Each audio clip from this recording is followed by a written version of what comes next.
نہ ہو، چاہے جانور ہوں، چاہے کیڑے ہوں، چاہے درندے ہوں، وہ اللہ کی مخلوق پر اعتراض کرتا تھا، شکوہ کرتا تھا کہ یہ کیوں پیدا کی ہے، یہ کیوں پیدا کی ہے۔ تو جس وقت وہ اس کی عادت بن گئی، اسے ایک ایسا مرض لاحق ہوا کہ جو کسی ڈاکٹر اور کسی حکیم کی سمجھ میں نہیں آنے والا تھا۔ چیک کرا کرا کے تھک گیا، ڈاکٹروں، حکیموں، طبیبوں کے پاس جا جا کے تنگ آ گیا، لیکن تشخیص نہیں ہو رہی کہ ڈاکٹر اور حکیم بتاتے ہیں کہ ہمیں اس کا کوئی علم نہیں ہے، یہ مرض پہلے ہم نے نہیں دیکھا۔ تو آخر کار جب تلاش کرنے والا تلاش کی جستجو میں ہو تو خدا کو بھی پا لیتا ہے، لیکن تلاش صادق ہونی چاہیے، سچی ہونی چاہیے، اس تلاش کے اندر اسے ثابت قدم ہونا چاہیے۔ ایک حکیم چیک کرنے کے لیے آیا، اس نے کہا کہ تمہارا علاج میں کر لوں گا۔ اس نے کہا کہ یہ جو گندگی کا کیڑا ہے یہ لا کے دو، گندگی کا جو کیڑا ہے یہ لا کر دو، یہ تمہارے علاج کے لیے اللہ نے پیدا کیا ہے، اس مرض کے علاج کے لیے اللہ نے پیدا کیا ہے۔ تجھے جو بیماری ہے اسے جب تک گندگی کے کیڑے کی رطوبت نہ لگائی جائے وہ ٹھیک نہیں ہو سکتی۔ تو اس نے گندگی کے کیڑے کو جلا کر اس کی راکھ کو اس زخم پر جو بیماری تھی یا اس پر لگایا تو وہ صحت مند ہو گیا، ٹھیک ہو گیا۔ جب ٹھیک ہوا تو اس نے کہا کہ اللہ میں تجھ سے معافی مانگتا ہوں، مجھے کیا پتا تھا کہ یہ گندگی کا کیڑا بھی میرے درد کا، میری مرض کا علاج ہوگا۔ تو اس وقت جو تیری مخلوق ہے جسے تو نے پیدا کیا ہے وہ سارے کی ساری پیدا کرنے کے اندر تیری کوئی نہ کوئی حکمت ضرور ہے۔ تو میرے دوستوں کو جس وقت اللہ تبارک و تعالیٰ کی مخلوق پر شکوہ کیا جائے گا تو وہ بے ادبی کے اندر بھی آتا ہے، اور رب ذوالجلال کی ذات پر شکوہ کے طور پر بھی آتا ہے کہ خدا نے یہ چیز کیوں بنائی ہے۔ تو مفکرین اور محدثین فرماتے ہیں کہ اللہ تبارک و تعالیٰ کی ذات علی کل شیء قدیر ہے، خدا سے باز پرس کرنے والا کوئی نہیں کہ تو نے یہ کیوں بنایا ہے، یہ کیوں بنایا ہے، اس کو کیوں پیدا کیا ہے، اس کو کیوں پیدا کیا ہے۔ یعنی اللہ تبارک و تعالیٰ ان چیزوں سے مبرہ اور منزہ ہے کہ خدا سے کوئی پوچھنے والا نہیں کہ تو نے اس چیز کو کیوں بنایا ہے۔ تو اللہ تبارک و تعالیٰ کی ذات نے پیارے محبوب علیہ الصلوۃ والسلام کی امت پہ حضور کے وسیلہ سے کرم فرمایا۔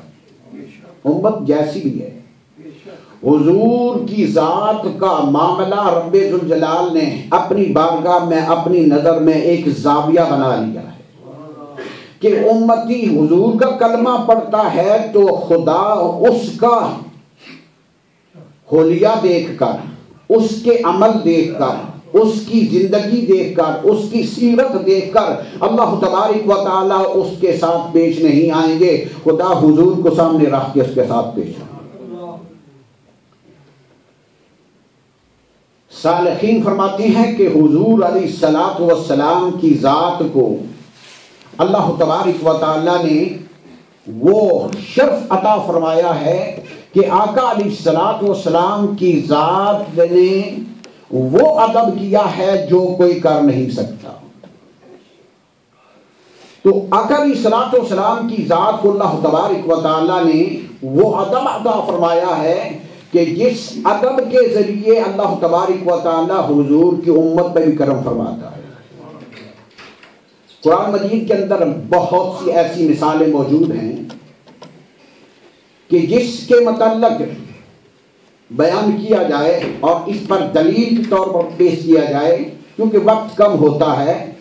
قرآن پاک کے اندر سورہ طٰہٰ کے اندر حضرت موسیٰ نبی علیہ السلام اور فرعون کا ذکر موجود ہے،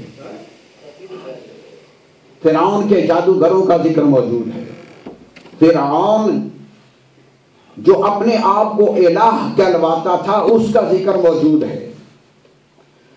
تو ادب کے طور پر جو اللہ تبارک و تعالیٰ نے اس سورہ مبارکہ کے اندر ارشاد فرمایا اس پر عرض کروں گا کہ جس وقت حضرت موسیٰ نبینا علیہ السلام کی ذات کو اللہ تبارک و تعالیٰ نے اپنا کلیم بنایا ہے، کلیم اللہ ہیں، جلالی پیغمبر ہیں، ہر چیز کو دیکھ کر آپ کے جذبات ہائی ہو جاتے ہیں، مچل جاتے ہیں، آپ فوراً غصے میں آ جاتے ہیں۔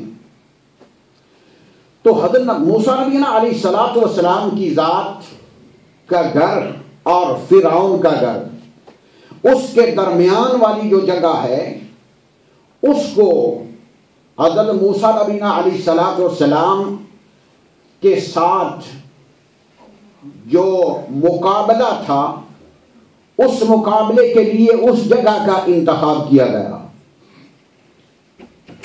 اور حضرت موسیٰ علیہ السلام سے پوچھا گیا کہ کون سی جگہ ہونی چاہیے مقابلے کے لیے۔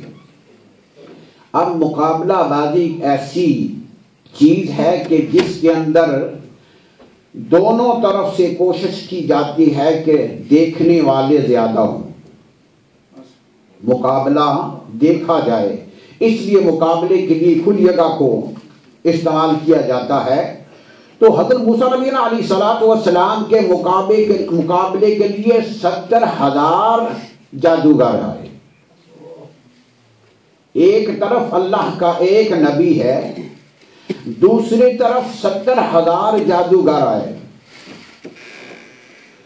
اب حضرت موسیٰ علیہ السلام کی ذات کو اللہ تبارک و تعالیٰ نے کلیم بنایا ہے، خدا سے باتیں کرتے ہیں، اور پیغمبر خدا کی مرضی کے مطابق گفتگو کرتا ہے، خدا نے جس کا حکم دیا ہے وہ بات کرتا ہے۔ تو حضرت موسیٰ علیہ السلام کی ذات کو رب ذوالجلال نے پہلے تیار کر دیا کہ رب ذوالجلال تو علی کل شیء قدیر ہے، علیم بذات الصدور ہے۔ اللہ کو علم تھا کہ فرعون کے جادوگر حضرت موسیٰ نبینا علیہ السلام کے آگے رسیاں پھینک کے، سوٹیاں پھینک کے انہیں جادو بنا لیں، انہیں جادو سے سانپ بنا لیں، تو کہیں ایسا نہ ہو کہ کلیم اللہ ڈر جائے کہ یہ جادو سے بنائے ہوئے سانپ نہیں ہے، اصلی سانپ ہے۔ رب ذوالجلال نے پہلے بتا دیا میرے موسیٰ ڈرنا نہیں، لا تخف، ڈرنا نہیں ہے۔ سیدنا موسیٰ علیہ السلام کی ذات اکیلی ذات ہے، لیکن جو اپنے آپ کو خدا کہلواتا ہے اسے اپنی خدائی پر بھی بھروسہ نہیں کہ میں خدا ہوں لیکن اصلی تو نہیں ہوں، اصلی تو وہی خدا ہے، کہلواتا ہے لیکن یقین نہیں، مار کھا جاؤں گا۔ موسیٰ ایک ہے لیکن اس کے پیچھے اللہ کی مدد ضرور ہے، خدا کی مدد سے جو کام چاہتا ہے کر گزرتا ہے۔ تو اس نے 70,000 جادوگروں کو بلایا، اور ایک روایت میں آتا ہے کہ 70 جادوگر تھے اور باقی جو تھے وہ دیکھنے والے تھے۔ کچھ بھی ہو، ایک کے مقابلے میں چاہے 70 ہوں چاہے 70,000 ہوں۔ تو حضرت موسیٰ علیہ السلام کی ذات کے سامنے جب وہ آئے، امام راضی رحمۃ اللہ علیہ نے روح البیان کے اندر اسے نقل فرمایا ہے کہ حضرت موسیٰ علیہ السلام کے مقابلے میں جو جادوگر آئے، ان جادوگروں میں سے ایک نابینا اندھا جادوگر تھا، اور وہ بڑا تھا۔ اس نے کہا ایسے کرنا، جا تو رہے ہو مقابلے میں لیکن یاد رکھو مقابلے میں ہے کون،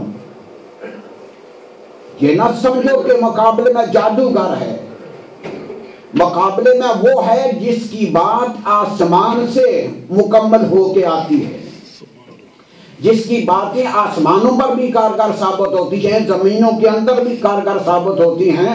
تو یہ نہ سمجھنا کہ ہم مقابلے کے لیے جا رہے ہیں، وہ اکیلا ہے، اکیلا نہیں ہے، خدا اس کے ساتھ ہے، خدا اس کے ساتھ ہے اور وہ کلیم اللہ ہے۔ ایسے کرنا، اب مقابلے کے لیے تو تم چاہے اپنی مرضی سے تیار ہو گئے ہو، چاہے پارٹی نے کر دیا ہے، چاہے تمہارے خدا نے کر دیا ہے، فرعون نے کر دیا ہے، مجبوری سے آئے ہو یا دل کی حسرت سے آئے ہو یا شو کے لیے آئے ہو، لیکن ایک بات میری مان لینا کہ جب مقابلہ شروع کرنا تو اس وقت پیغمبر سے پوچھ لینا، موسیٰ سے پوچھ لینا کہ پہلے آپ دکھائیں گے اپنے کرتب یا ہم دکھائیں؟ قالوا یا موسیٰ اما ان تلقی و اما ان نکون، اے موسیٰ کیا ان لاٹھیوں کو، رسیوں کو ہم پہلے پھینکیں گے یا آپ پہلے اپنا کام دکھائیں گے؟ تو حضرت موسیٰ نبی علیہ السلام کے ساتھ یہ بات کرنے میں مسلک یہ تھی کہ یہ بات پوچھنے میں تمہارا ایک عمل سامنے آ جائے گا، موسیٰ سے یہ بات پوچھنے میں تمہارا ایک عمل سامنے آ جائے گا کہ تم حضرت موسیٰ نبی علیہ السلام کا ادب کر رہے ہو، ورنہ مقابلے بازی کے اندر پہل اور پچھلے کی کوئی بات نہیں۔